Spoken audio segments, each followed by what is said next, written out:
जयराम जी की शुरुआत करते हैं हनुमान जी के वहीं राम कथा के उसी प्रसंग से जहां हनुमान जी के उस प्रसंग को बीच में ही हमने छोड़ दिया था। वहीं से शुरुआत करते हैं। हनुमान जी पीछे थे, अपना युद्ध कर रहे थे, दैत्यों का संहार कर रहे थे। मेघनाद ने 10-10 बाण एक एक वीर वानरों पर चलाए तो वो मरकट चले। तुरंत ही उनका विनाश हो गया और वानर युद्ध में मरने लगे। हनुमान जी अकुलाकर शीघ्रता के साथ आते हैं और पर्वतों के शिखरों को उतार कर, जो पर्वतों का शिखर है उसको तोड़ते हैं और तोड़कर मेघनाद की तरफ मारने के लिए दौड़ते हैं। और मेघनाद पर जब पर्वतों का शिखर से प्रभु हनुमान जी ने प्रहार किया तो तुरंत ही उसका सारथी समेत रथ नष्ट हो जाता है। अपनी माया के बल से मेघनाद आकाश में उड़ने लगता है और अपने प्राणों को बचा लेता है। वह हनुमान जी के निकट नहीं आता है क्योंकि उसने हनुमान जी का जो बल का जो मर्म है, जो भेद है, उसको जान लिया है। कृपा के निधान सुजान अगोचर अजन में अजय प्रभु श्री राम विष्णु अवतारम के पास वह जाता है। नाना प्रकार से अस्त्र शस्त्र से प्रभु श्री राम पर प्रहार करने का प्रयास करता है। एक ही बाण में प्रभु श्री राम ने उसके सारे अस्त्र शस्त्र को काट दिया। उसने नाना प्रकार से अपनी माया रची। उसने अपनी माया के बल से आकाश में अंगारों की वर्षा करवानी शुरू कर दी। जमीन पर प्रभु श्री राम के ऊपर अंगार बरसते हैं। जमीन से, पृथ्वी से पानी की उपज होने लगती है। जमीन, पृथ्वी, पानी उगलने लगती है। पिशाच पिशाचनियां प्रकट होती हैं, नाच गान करने लगती हैं और मारो काटो की आवाजें करने लगती हैं। कृपा भी देखो किसके सामने, माया भी किसके सामने, जो मायापति हैं, जिसकी कृपा से यह माया चलती है, जिसकी कृपा से पूरा का पूरा चराचर चलता है, जो चराचर के स्वामी हैं, जो माया रहित हैं, माया जिनके सामने तुच्छ हैं, जिनके कारण माया चलती है, जो सभी कारणों के कारण है, जो स्वयं कारण है, वे प्रभु श्री राम जी के सामने मेघनाद अपनी माया का बखान कर रहा है। मेघनाद ने माया रची। कभी वह पीप की, हड्डियों की, खून की और बाल की वर्षा करता है। कभी वह क्या करता है कि कभी वह इतनी धूल की वर्षा करता है कि अंधेरा हो जाता है। एक यदि किसी ने हाथ पसारा हो तो स्वयं का हाथ न दिखे। इस प्रकार से माया करता है।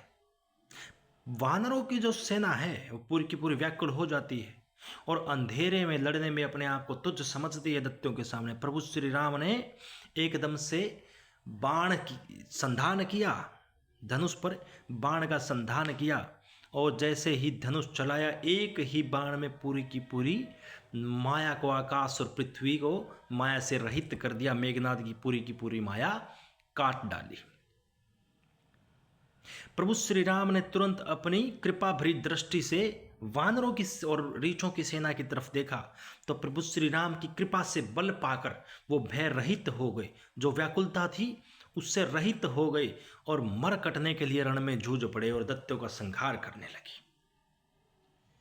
लक्ष्मण जी ने तुरंत ही अपने भाई प्रभु श्री राम जी से आज्ञा मांगी और वानर आदि, अंगद आदि वानरों को लेकर के मेघनाद से युद्ध करने के लिए चल पड़ते हैं। मेघनाद से दोनों के दोनों, मेघनाद भी और हनुमान जी भी, दोनों के दोनों वीर योद्धा रण में जूझ पड़ते हैं मरने कटने के लिए। और शेषनाग के अवतार, कच्छप के ऊपर शेषनाग और शेषनाग के करोड़ों फण, करोड़ों का, अगर हम कभी भी करोड़ों शब्द का प्रयोग करते हैं तो उसका मतलब अनेकों होता है। जो अगणित हैं, जिनको गिना नहीं जा सकता, जो करोड़ों फण हैं शेषनाग के, उन पर पृथ्वी टिकी है।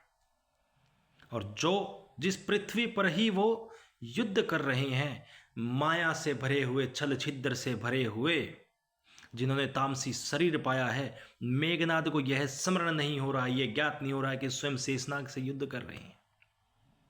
प्रलय भरी निगाहों से अपनी बोहें टेढ़ी कर ले तो शेषनाग प्रलय लेके आ सकते हैं पृथ्वी पर, ब्रह्मांड में प्रलय लेके आ सकते हैं।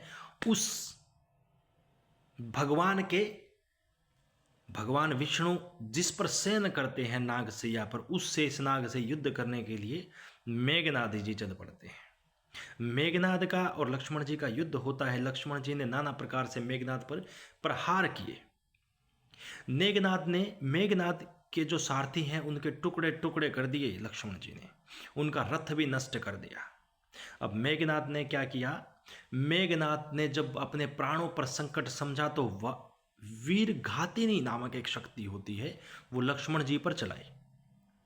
लक्ष्मण जी की छाती में आकर वो शक्ति लगी, जिससे कुछ क्षण के लिए वीर घातिनी शक्ति लगने की वजह से लक्ष्मण जी मूर्छा की स्थिति में आ गए, उनको मूर्छा आ गई। सैकड़ों जो राक्षस हैं, जो दैत्य हैं, लक्ष्मण जी के शरीर को उठाने का प्रयास कर रहे हैं, क्योंकि उनके मन में था कि लक्ष्मण जी के शरीर को उठा करके लंका में अपने प्रभु रावण, राक्षस राज रावण के समक्ष पेश किया जाए। लेकिन उन्होंने नाना प्रकार से प्रयास किए, किंतु कोई भी लक्ष्मण के शरीर को हिला तक न पाया।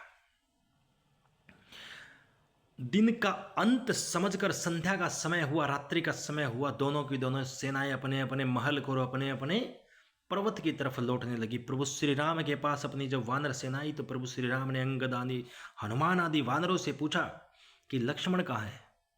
तभी हनुमान जी उधर से लक्ष्मण जी को उठाकर लेके आए, जो कि मूर्छित हो गए थे। विभीषण ने तुरंत ही बताया कि इस प्रकार से सुषेण वैद रहता है लंका में। हनुमान जी को आदेश दिया। हनुमान जी तुरंत ही लंका में गए और सुषेण वैद का जो घर है, घर समेत उनको उठा ले आए। उन्होंने अपने शत्रु, अपने राजा के शत्रु के जो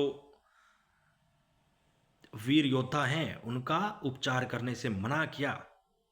तो वैद का जो धर्म है उसका उपदेश दिया प्रभु श्री राम ने सुषेण वैद को, और सुषेण वैद ने तुरंत ही इसको अपना एक चिकित्सक का जो धर्म होता है, चाहे वह चिकित्सक का कोई शत्रु नहीं होता, कोई वैरी नहीं होता, कोई मित्र नहीं होता, उसका काम उपचार करने का है, यही उसका धर्म है, उसका काम जान बचाने का। इस प्रकार का जब प्रभु श्री राम ने सुषेण वैद को उपदेश दिया तो तुरंत ही वह उनका उपचार करने के लिए तैयार हुआ और प्रभु श्री राम को पर्वत और औषधि का नाम बताया। बिना देरी करे हुए हनुमान जी तुरंत ही अपने बल से आकाश मार्ग में उस पर्वत के पास उस संजीवनी बूटी को लेने के लिए, उस औषधि को लेने के लिए चले जाते हैं। इधर राक्षस राज रावण ने जब यह समाचार पाया कि इस प्रकार से लक्ष्मण मूर्छित हो गए हैं और आकाश मार्ग से हनुमान सुषेण वैद के बताए गए पते पर उस पर्वत के पास संजीवनी बूटी लेने के लिए जा रहा है, रावण तुरंत ही कालनेमी राक्षस के पास गया, नाना प्रकार से उसको समझाने का प्रयास किया और समाचार दिया कि कैसे राम के साथ मेरा युद्ध हो रहा है और मुझे आपकी सहायता की आवश्यकता है।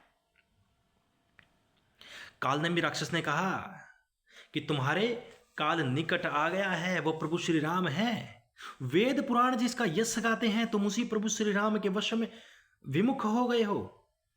तुम्हें समझने की आवश्यकता है, काल किसी को लाठी लेकर नहीं मारता, वह विचारों को हर लेता है, धर्म को हर लेता है। जिसकी मृत्यु निकट आ जाती है वह उसको भ्रमित करता है, जिस प्रकार से तुम भ्रमित हो रही हो। रावण ने नाना प्रकार से गालियां दी। कालनेमी ने बहुत समझाने का प्रयास किया, लेकिन उसको समझ नहीं आया। अंत में कालनेमी ने कहा कि जिसने तुम्हारे जीवित रहते हुए तुम्हारी आंखों के सामने पूरे तुम्हारे नगर को जला दिया, उस ब्रह्म को कौन रोक सकता है? हनुमान जी को, अर्थात हनुमान जी को कौन रोक सकता है? कालनेमी ने समझाने का प्रयास किया। रावण ने उसको अभागा कहा, रावण ने उसको दुर्वचन कहे। और जब कालनेमी ने कहा कि मुझे इस राक्षस राज रावण के हाथों मरना पड़ेगा, इससे अच्छा है कि मैं प्रभु श्री राम जी के सेवक, उनके दूत के हाथों मरूं, मुझे परम गति की प्राप्ति होगी, मुझे परम गति प्राप्त होगी, परम पद की प्राप्ति होगी। कालनेमी ने उसके वचन मानकर तुरंत ही जो आकाश का जो मार्ग है, जहां से हनुमान जी संजीवनी बूटी लेने के लिए जा रहे थे, तुरंत ही उसके मार्ग में गए और उसके मार्ग में जाकर अपनी माया से एक सुंदर एक मंदिर बनाया, बगीचा बनाया, एक तालाब बनाया, आश्रम बनाया और अपनी माया से वहां कपटी मुनि के वेश में भगवा वस्त्र धारण करके वहां राम नाम जप करने लगा। जैसे ही हनुमान जी वहां से गुजर रहे थे तो उनको बड़ी प्यास लगी थी। मुनि का आश्रम देखकर, पवित्र और निर्मल आश्रम देखकर हनुमान जी वहां रुक गए। मुनि हनुमान जी ने देखा कि जो मुनि है वो राम नाम रट रहे हैं और राम के गुण समूहों की कथा कर रहे हैं। तुरंत ही राम भगत जानकर मुनि को हनुमान जी ने उनसे जल मांगा। सोचा कि जल पीऊंगा तो शर्म रहित हो जाऊंगा, यानी कि थकावट दूर होगी। मुनि ने कहा कि तुम तो राम जी के दूत हो। मुनि ने कहा कि राम और रावण के बीच में युद्ध हो रहा है, जीतेंगे तो राम जी ही। क्यों? क्योंकि मुझे प्रबल ज्ञान दृष्टि है और मैं देख पा रहा हूं कि राम जी जीतेंगे। और तुम सुसेन वैद्य के कहे अनुसार पर्वत पर संजीवनी बूटी लेने के लिए जा रही हो। तुम बैठो, मैं तुम्हें मिनटों पर वहीं पहुंचा दूंगा। हनुमान जी ने कहा कि मुझे तो केवल जल ग्रहण करना, जिससे मेरी थकावट दूर हो। मैं तो प्रभु श्री राम जी का सेवक हूं, मैं उनके कार्य में लगा हूं और मुझे जल्दी से जल्दी सुसेन वैद्य के कहे अनुसार संजीवनी बूटी लेकर प्रभु श्री राम के पास पहुंचना, जिससे लक्ष्मण जी की मूर्छा दूर हो सके। उन्होंने अपना करमंडलू लक्ष्मण हनुमान जी को दे दिया। हनुमान जी ने सरोवर की तरफ दृष्टि डाली और कहा कि मैं यहाँ स्नान भी कर सकता हूँ और जल को ग्रहण भी कर सकता हूँ। जैसे ही स्नान करने के लिए सरोवर में गए, एक मगरी ने हनुमान जी का पैर पकड़ लिया। हनुमान जी ने तुरंत ही उस मगरी का वध कर दिया, उसको मार डाला। जैसे ही उसको मारा, उसने दिव्य देह धारण करके विमान में बैठकर आकाश में जाने लगी। उसका अप्सरा का रूप हो गया और उसने कहा कि मैं सत्य वचन कहती हूं कि हे हनुमान, तुम्हारे दर्शन से मेरा पाप मिट गया। एक मुनि ने मुझे श्राप दिया था और आपके दर्शन से वह मेरा श्राप जाता रहा। मैं सत्य वचन कहती हूं कि यह मुनि कपटी है, इसने कपट से मुनि का वेश धारण कर लिया। यह तो एक नीच राक्षस है। हनुमान जी जो ही राक्षस के पास गए, अपनी पूंछ उसकी गर्दन पर लपेटकर उसको धरती में पटकनी दे दी और मरते समय उस कालनेमी राक्षस ने अपना जो तामसी शरीर है वो प्रकट किया और सारी की सारी कथा कह डाली और मरते समय राम नाम का उच्चारण किया, जिससे उसको परम पद की प्राप्ति हुई, इसको परम की गति प्राप्त हुई। और आकाश मार्ग से दोबारा हनुमान जी संजीवनी बूटी लेने के लिए पहुंच जाते हैं और पर्वत समेत संजीवनी बूटी उठाकर अयोध्या के ऊपर से वापस गुजरने लगते हैं। जय राम जी की।